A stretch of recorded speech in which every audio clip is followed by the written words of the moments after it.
Vikram-1 is basically India's first private owned launch vehicle.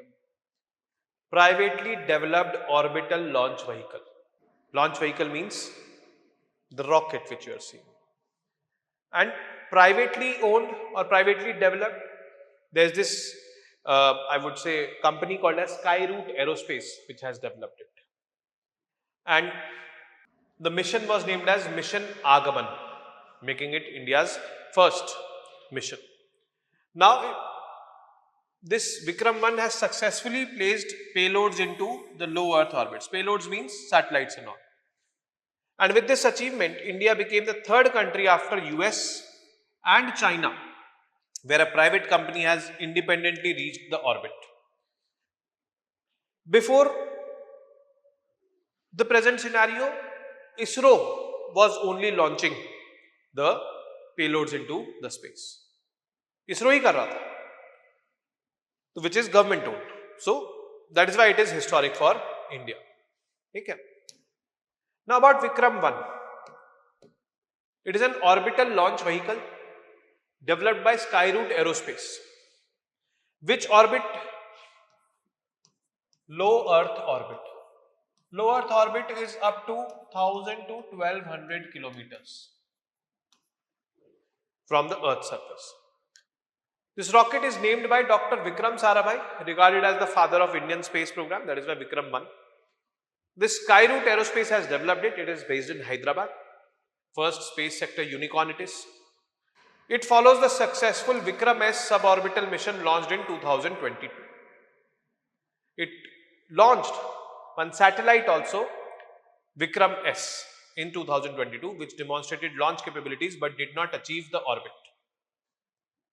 The main orbital mission, Mission Aagaman, successfully placed payloads into low Earth orbit, demonstrating India's private launch capability, that private sector also can launch satellites into the space. Now, key features of Vikram-1, what are this? Payload capacity is capable of carrying 300 to 480 kilograms of payload into the low Earth orbit. Okay. So, the launch vehicles are rockets, okay, into low Earth orbit. It is specifically designed to serve the rapidly growing global small satellite launch market. So, small satellites basically are classified on the basis of weight.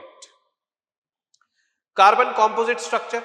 Rocket extensively uses all carbon composite structures instead of conventional metallic alloys. Due to it, rocket's weight is substantially reduced, improves fuel efficiency and increases payload capacity also. Means, since the rocket's weight is less, more payload can be mounted on it. Means it can launch more vehicles or more satellites in one go. 3D printed Raman engine. Vikram-1 is equipped with 3D printed liquid fueled Raman engine.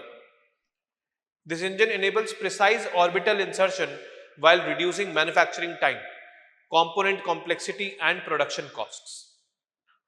So that is again an innovation. Advanced solid propulsion. Lower stages are powered by Kalam series solid rocket motors. Means solid fuel is used. These provide high thrust, operational reliability and mission stability. Symbolic payload. The maiden mission carried Cosmic Bloom, a floral artwork symbolizing India's scientific aspirations.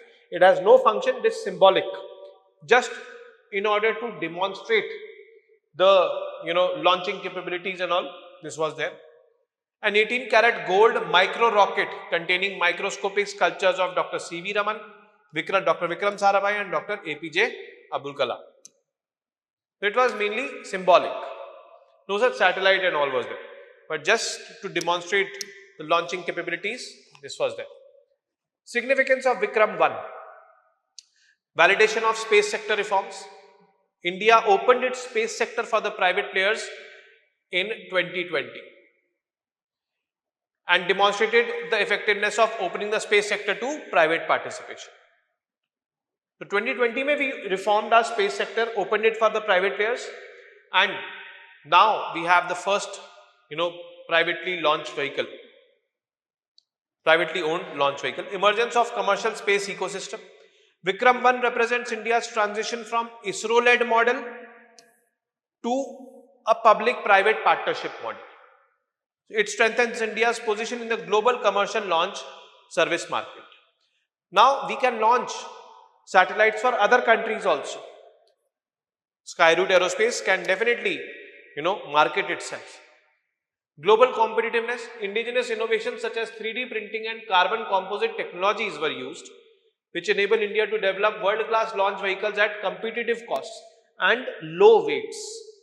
This enhances India's competitiveness in the global small satellite launch industry. Small satellites, earlier what used to happen, if small satellites had to be launched, so they had to wait. When a big satellite will be launched, then small satellites like piggybacks will be mounted on that launch vehicle and they will be launched.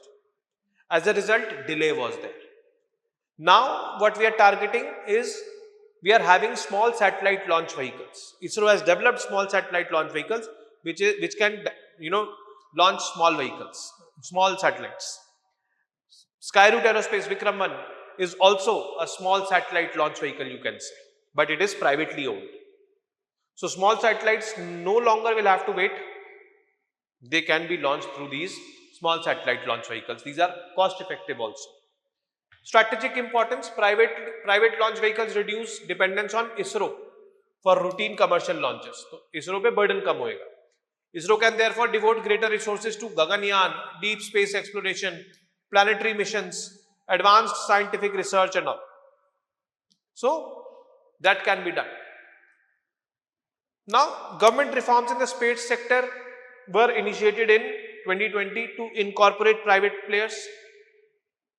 In 2023, Indian space policy was launched. It opened the entire space value chain to non-government entities. Non-government entities means private entities. Private companies are now permitted to undertake satellite manufacturing, launch vehicle development like Skyroot did, launch services like Skyroot did, downstream space applications once the satellites are launched. After that, data, information or any mobile based applications based on space technology which they have launched, you can indulge in that.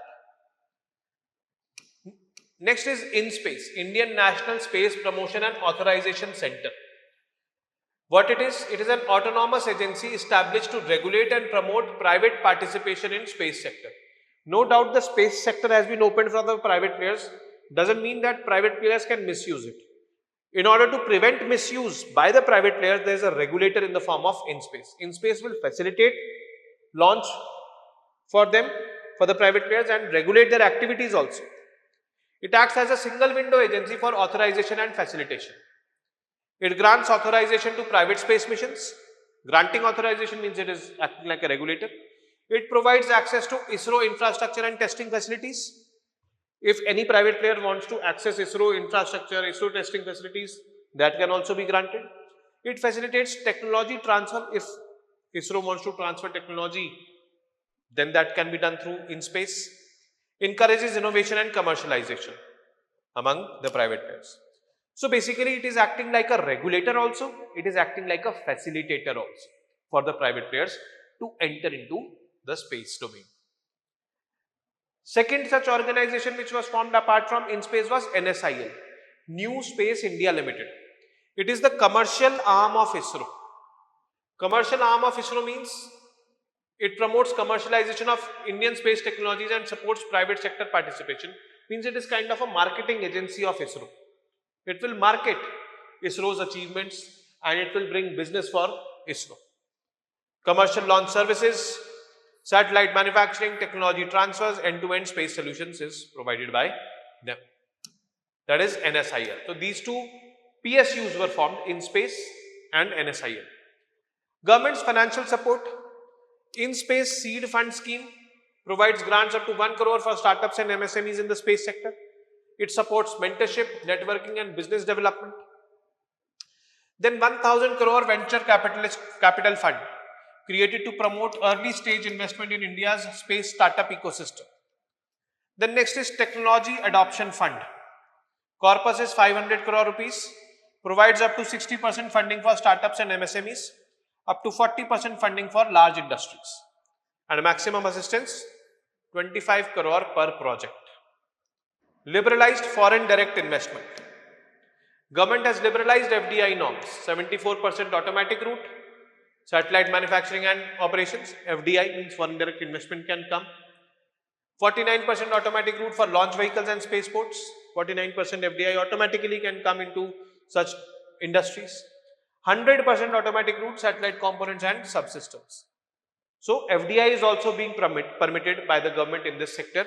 These reforms will encourage foreign investment, technology transfer and ease of doing businesses in India. Now India's space sector from policy to progress. Now growth of space startups from one startup in 2014 to over 400 startups in 2026 we see in the space sector, and this is phenomenal. Expansion of India's space economy from 8.4 billion USD towards an estimated 40 to 45 billion USD by 2030 and 100 billion USD by 2040. So immense growth we are going to witness in this space sector economy. NSIL successfully executed India's first commercial launch vehicle Mark III mission. Launch vehicle Mark III is basically cryogenic engine and all is there, or I would say GSLV Mark III, it is now named as launch vehicle Mark III. Vikram-1 2022 became India's first privately developed rocket. Agnikul Cosmos 2024 launched from India's first private launch pad using the world's first single piece 3D printed semi-cryogenic engine. We covered this Agnikul Cosmos also. InSpace approved India's first PPP Earth observation satellite constellation led by Pixel. And HAL received SSLV technology transfer. SSLV means small satellite launch vehicle. Technology transfer has been done to Hindustan Aeronautics Limited. Bellatrix Aerospace demonstrated indigenous green propulsion system. Green propulsion means, I would say, environment friendly fuel is being used. Challenges. Limited launch infrastructure is there. India remains heavily dependent on Satish Dhawan Space Center in Sriharikota. So that has to be, more launch pads should be added. Absence of reusable launch vehicles. Now once a rocket is used, fuel is burned in the second stage, fuel is burned in the third stage, rocket is finished. It cannot be reused. But yes, reusable launch vehicles should be there. Indian private companies currently use expendable launch system, means once they are used, they are finished. Unlike SpaceX, which significantly reduces launch costs through reusable rockets. Regulatory gaps are there. India has not yet enacted a comprehensive Space Activities Act, which needs to be enacted. Issues relating to liability, insurance, intellectual property and dispute resolution remain uncertain. They need to be addressed. Limited government procurement. Unlike NASA, India lacks an anchor customer in the form of ISRO. So if ISRO becomes an anchor customer, many space startups will have that confidence कि चलो कोई नहीं लेगा, सरकार तो ले लेगी, ISRO तो ले ही लेगा. So that is there. India imports many space grade semiconductors, radiation hardened electronics, sensors, advanced propulsion components. But yes, we need to, reduce this dependency also. Then orbital congestion.